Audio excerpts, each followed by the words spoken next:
Hello বন্ধুরা, তোমাদের সঙ্গে শেয়ার করতে চলেছি আজকে দই কাতলা রেসিপি। প্রথমে একটা পাত্রে মাছ ম্যারিনেট করার জন্য কিছু পরিমাণ হলুদ, লবণ, গোলমরিচের গুঁড়ো, রিফাইন্ড তেল দিয়ে মিক্সড করে নেব। তারপর একটা একটা করে মাছ ম্যারিনেট করে নিতে হবে। মাছগুলো ম্যারিনেট ভালো করে করা হয়ে গেলে তারপর কড়াইতে তেল দিয়ে দেব। তেল গরম হয়ে গেলে ওর মধ্যে একটা একটা করে মাছ ভেজে নেব। মাছ ভাজা হয়ে গেলে ওই তেলের মধ্যে গোটা কাজু বাদাম ও কিশমিশ দিয়ে ভেজে নেব।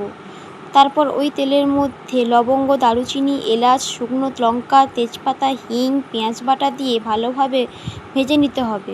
তারপর ওর মধ্যে আদা বাটা, নুন, কাশ্মীরি লঙ্কার গুঁড়ো, হলুদ গুঁড়ো, ধনে গুঁড়ো, জিরে গুঁড়ো দিয়ে ভালো করে কষিয়ে নিতে হবে। মশলা কষানো হয়ে গেলে ওর মধ্যে অল্প জল দিয়ে ভালোভাবে নেড়ে নেব। তারপর ওর মধ্যে আবার গোলমরিচের গুঁড়ো, একসঙ্গে পেস্ট করে রাখা কাজু বাদাম ও পানমৌরি দিয়ে ভালোভাবে কষিয়ে নিতে হবে। নাড়া হয়ে গেলে ওর মধ্যে পোস্ত বাটা দিয়ে ভালোভাবে কষিয়ে 5 মিনিট চাপা দিয়ে রেখে দেব। তারপর চাপা খুলে ভালো করে ফেটিয়ে রাখা টক দই ভালো করে মিক্সড করে নেব। তারপর মশলাটা ভালো করে পেস্ট হয়ে গেলে ওর মধ্যে দিয়ে দেব কাসুরি মেথি, জিরে গুঁড়ো। তারপর ভালো করে নেড়েচেড়ে ওর মধ্যে ভেজে রাখা মাছগুলো দিয়ে ভালোভাবে মশলার সঙ্গে মিশিয়ে নিতে হবে। তারপর ভেজে রাখা কাজু, কিশমিশ ভাজাগুলো দিয়ে নেড়ে নেব।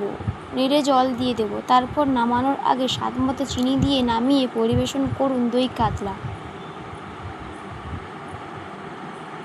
আজকে রেসিপিটা কেমন লাগলো বন্ধুরা অবশ্যই জানাবেন। ভালো লাগলে অবশ্যই একটা কমেন্ট করবেন, লাইক শেয়ার করতে ভুলবেন না। টাটা।